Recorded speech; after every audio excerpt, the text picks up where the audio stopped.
Okay, welcome to my presentation about my essay entitled Critically Discuss the Impacts of the Arab Spring on the Political Development of the Middle East.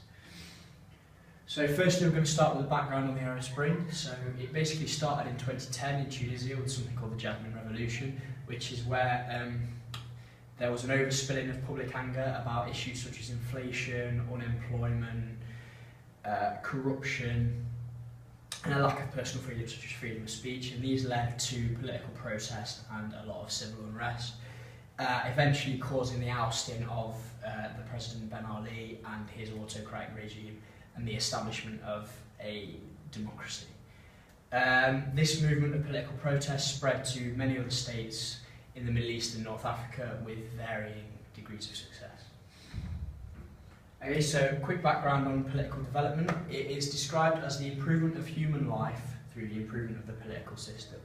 It can basically include things like the effective rule of law, improvement to infrastructure, ensuring security, increased political participation, and most importantly, democratisation. And democracy is really at the centre of the theory of political development.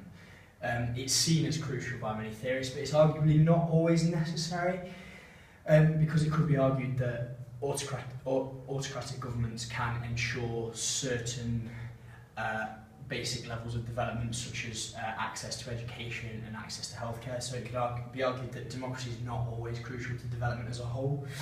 It's also suggested that politically underdeveloped states cannot actually support other forms of development, such as like economic and human development.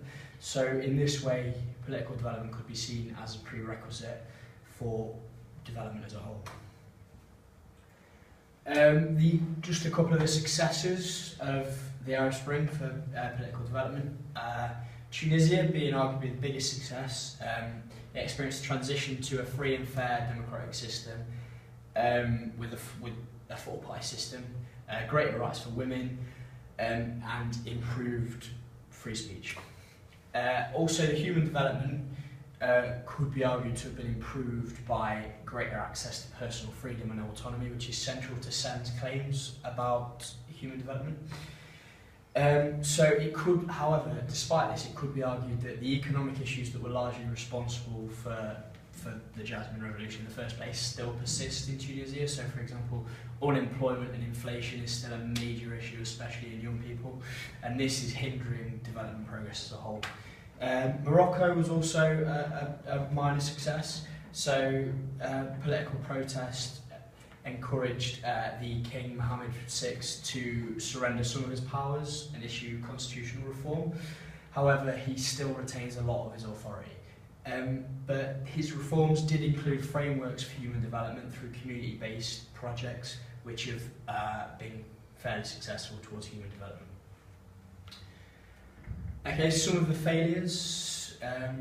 Syria, the Arab Spring in Syria led to a major clash between President Assad and opposition forces, and this eventually caused the Syrian civil war, which led to an untold death toll, infrastructure destruction, and a major refugee crisis, which has just completely destroyed all development progress in the country. And this supports the claim that conflict majorly hinders development. Egypt's also a bit of a failure of the Arab Spring. Like, the country is currently polarised between the interim military government and the Muslim Brotherhood, which is the opposition. And the violent kind of military regime has given Egypt many of the aspects of a kind of police state. So this represents that political development isn't really in evidence here. Some of the causes of the failures could be argued that authoritarianism and like anti-democratic forces and like political systems that manipulate like religion and people's patronage to kind of hold on to their power have kind of stopped democracy really taking hold in the Middle East. Like there's a lot of barriers, for example, like religious tensions, monarchies, military regimes, and fundamentalism, which mean that it's not really an ideology that has taken hold yet, as is shown by this, which is like a map of political systems in the Middle East and North Africa, and the only true democracy is Tunisia, and they're Algeria, Morocco, Egypt are autocracies or restricted democracies, and then it shows that democracy hasn't really taken hold. But it could be argued that in order for political development and democratisation to occur, economic development must come first.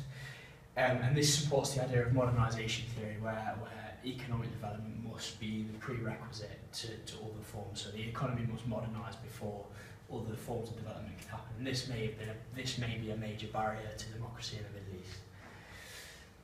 East. So in conclusion, there's some success.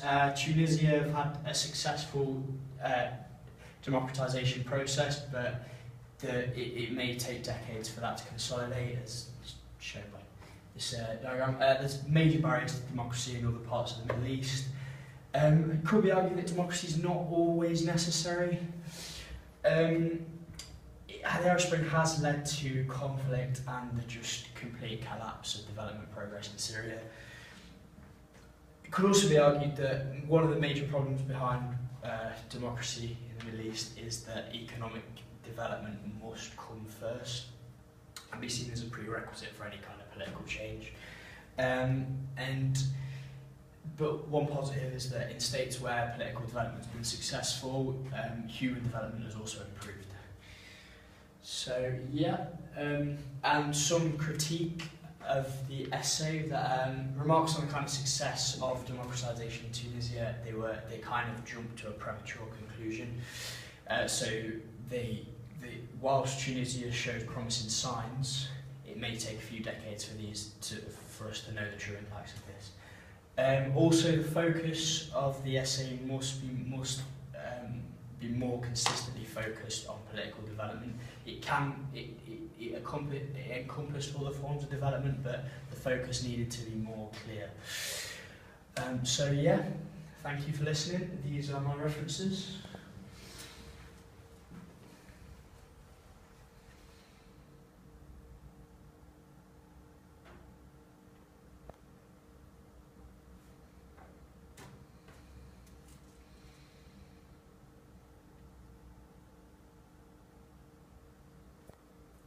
Thank you very much.